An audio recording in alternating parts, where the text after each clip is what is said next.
Mario Lemieux has been a widely celebrated player of the game and a mainstay for the Pittsburgh Penguins since 1984, when he was first drafted into the team. Playing with the Penguins for a total of 17 seasons, Lemieux saw great expansion of the team's fortunes, as it went from a squad that few fans thought about to one that was in contention for the Stanley Cup. Throughout his time in the team, the Penguins went on to win consecutive Stanley Cups in the years 1991 and 1992. Lemieux would become an icon for the Penguins franchise and become as closely associated with them almost as their now iconic logo. For Lemieux, the game that he played was just as important to him as the well-being of the Penguins. He would play with the team for a total of 17 seasons, an astonishing amount of time for a player to stick with any single franchise team. Not only would this be the defining mark of the career of Lemieux, but as we would later learn, Lemieux would go on to acquire a managerial role in the team as well, as he rescued it from bankruptcy. Lemieux would continue to play for the Pittsburgh Penguins till 2005, but unlike most other players, his association with the team would not be till the end of his term. Lemieux had bought the franchise in 1999, assuming ownership of it. This move made him attached to the team in a lifelong manner. It was unheard of for former players to become owners of their teams. This honor was usually reserved for wealthy billionaires and corporations who could shell out the amount of cash required for such a transaction. Several conflicting conditions, however, would lead to the perfect opportunity for Lemieux to rescue the Penguins from the bad management that they had been caught up in, and the one that had bankrupted them. This was an opportunity for Lemieux to build up the team in his image, and do so in a sustainable manner. Over the years, he did just that. One can disagree with the approach that Mario Lemieux has taken in regards to rerouting the Penguins, but no one can disagree that Lemieux is now central to the brand of the Penguins. Mario Lemieux is perhaps the single greatest influence on the development of the Penguins as a team, especially as owner of the team. He was influenced to develop the team as per his wishes, a role that could backfire on him as much as it could pay dividends. Despite his building up of the Penguins in such close association with the sport, Mario Lemieux has remained a controversial person who has remained involved with ice hockey. This can be primarily attributed to the fact that Mario Lemieux is a player of great controversy. Throughout his involvement in the sport, Mario Lemieux has been involved in several sexual harassment issues that have tainted not only his profile, but this time as owner and player for the Penguins. In the world of sports, having rowdy legends grace the screen is no new feat. Several famed athletes have been criticized for their behavior, and this is no new phenomenon. By all accounts, something that will continue to happen time and time again. However, the case of Mario Lemieux goes a lot further than that, and it has at times come to dominate the headlines about him. These are his cases involving sexual assault. While thankfully Mario Lemieux has never been accused of sexual assault or anything of the sort himself, he has oftentimes been accused of having a lax attitude to the matter, one that has allowed these kinds of behaviors to grow under his watch. From his time as just a mere player on the Penguins team to the owners of the franchise, Mario Lemieux has faced these accusations time and time again, as they simply do not seem to go away from him and his work. Perhaps the most famous case involving Lemieux has been his involvement with Dan Quinn, especially when Dan Quinn was found to have been alleged to have raped a woman in 1992. When this horrific incident was alleged to have happened, Lemieux was in the same room as Dan Quinn and did nothing to stop the assault from happening. One would think that one horrific incident of the sort would be enough for Mario Lemieux to try his best to stay out of the limelight and make sure that he did not go anywhere near such an incident ever again. But this unfortunately would not be the case, as this would only be one of the incidents regarding sexual assault that Mario Lemieux would find his name wrapped up in, and his association with those accused of sexual assault. This is not the only horrifying incident, including rape and sexual assault, that the name of Lemieux has been caught up in. In 2000, after Lemieux had assumed ownership of the team, the Penguins signed Billy Tibbets. Tibbets had been convinced of raping an unconscious 15-year-old girl when he was 17 years old. When confronted about this move, Lemieux's reply simply was, "I think that's a great story. That kid faced so much adversity, did his time, and came back after 3.5 years. To find himself in the NHL is a great accomplishment. Such a brazen attitude to a rape incident involving a minor would leave many aghast." The most recent such case involved sexual assault in Lemieux when the Penguins were sued by Erin Skald, the ex-wife of former Wilkes-Barre Scranton Penguins, WBS Penguins, coach Jack Skald. Instead of the allegation being followed up internally, Skald was instead fired from the team, something that he alleged was illegal and one that he planned to pursue in court to the full extent of the law. Lemieux was born in Montreal, and given Canadian culture's inclination toward football, he began playing it at the age of 3 when he did not even have the proper equipment. Eventually, his father would build him and his brothers a rink on the lawn so that they could practice freely and would have ample room to play. Lemieux would begin his junior career with the Laval Voisin of the Quebec Major Junior Hockey Hockey League. He would be drafted in at the age of 15 and would go on to break league records, going on to have the most points in a season with 282 in 70 games. This record of his was achieved in the last game for him as well. When he needed to score 3 goals to break the record of Guy Lafleur, Lemieux would instead go on to score 6 goals and 6 assists in the game, cementing him as a record breaker for the game and ensuring his standing in the junior league. Lemieux would be drafted in with the Penguins in 1984, starting a career that would eventually result in 2 Stanley Cup victories in ownership of the team. Initially, there was no love lost between Lemieux and the Penguins, as the general manager of the Penguins, Eddie Johnston, could not successfully negotiate a contract with Lemieux. Eventually, Mario Lemieux would be signed on for a 2-year contract for $600,000 and a signing bound of $150,000. But before this, frosty negotiations would lead to some awkward moments. Lemieux would refuse to shake the hands of the general manager of the Penguins or wear the jersey of the team at the time of his signing. When Lemieux joined the Penguins, they were in dire shape. The team had just declared bankruptcy almost a decade earlier in 74 to 75 and was averaging half of the capacity of their fans. They had not made the playoffs since 1982 and had not had a winning season since 1979. Just from his debut, Mario Lemieux would make a stellar impact on the rink. In his first game against the Boston Bruins, he would steal the puck from the Hall of Fame defenseman Ray Bourque and later on go on to score a goal. It was in this season that he would be named the All-Star Game's MVP, being the first rookie to have ever done so. Lemieux scored 100 points during the season, a feat that he would achieve even while missing 7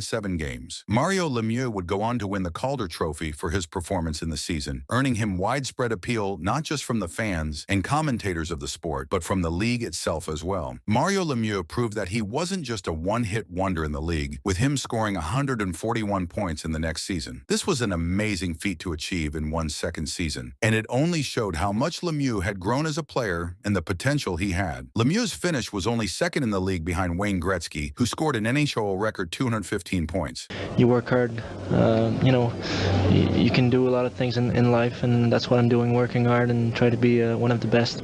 Lemieux's next moment in the sun would come during the summer of '87 when broke a tie with the Soviet team during a Canada Cup game and clinched victory for Canada. Throughout the entire Canada Cup, Lemieux would score 11 goals through the process of 9 games, showing that he had not lost his spark even when he was playing on the national stage against other countries. Lemieux would win further recognition throughout the late '80s, as in the '87-'88 season, he would be chosen as the league's MVP for his team, as well as the All-Star Game MVP award. The only player that could perhaps rival the performance of Lemieux on the field at the time would be Wayne Gretzky, a fact acknowledged by many players and fans alike. The Gretzky-Lemieux competition continued closely, with Gretzky leading in most records and Lemieux following closely behind. This was the case in the '88-'89 season, where Lemieux scored 199 points for the whole season, getting the closest to breaking the record of 200-plus points for the season. Lemieux would narrowly lose out on the Hart Trophy to Gretzky, but throughout this whole process, he would gain ample experience to be recognized as a star player, with Lemieux becoming the second player to score 70-plus goals in 2 seasons and the 4th player to score 50 goals in 50 games, as well as being the only player to 13 shorthanded goals in a single season. You know, you're in awe, and I was in awe, and so probably was Mario in '87. We didn't play together the first 4 or 5 games.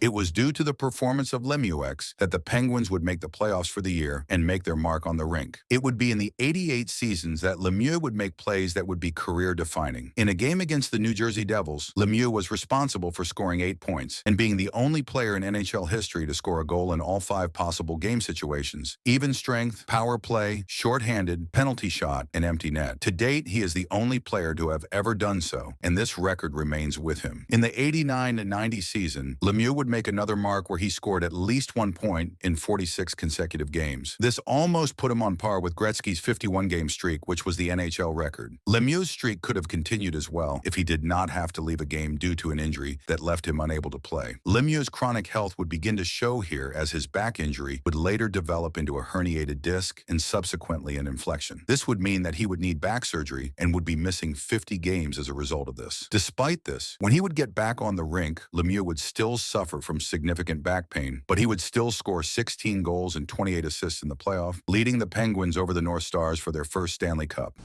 Certainly, I was very nervous when I found out that I had Hodgkin's disease. Mario Lemieux would continue to play the game, but he would never hit the highs of his previous games, largely as a result of his chronic health that would force to retire from games and not play full seasons time after time again. Despite this, his devotion to the Penguins would not decrease by any amount, as would be a well-respected and crucial part of the team no matter what role he took up. Lemieux would actually be crucial to rescuing the team from bankruptcy, as the overspending of the Penguins would once again land them in a trap that they had only so narrowly escaped from a few years ago. The financial affairs of the Penguins had gotten so bad to the point that they could not afford to pay their players their salaries and had to defer them. This meant that being the highest paid player on the roster of the Penguins, Lemieux was owed the biggest amount and hence stood as the biggest liability in the accounts of the Penguins. For Lemieux, this was a blessing in disguise as he proposed a swap to the ownership of the Penguins, where the amount owed to him by the Penguins would be converted into equity in the franchise. Once approved by bankruptcy courts, this would effectively turn Lemieux into the biggest shareholder in the franchise, effectively making him owner in it.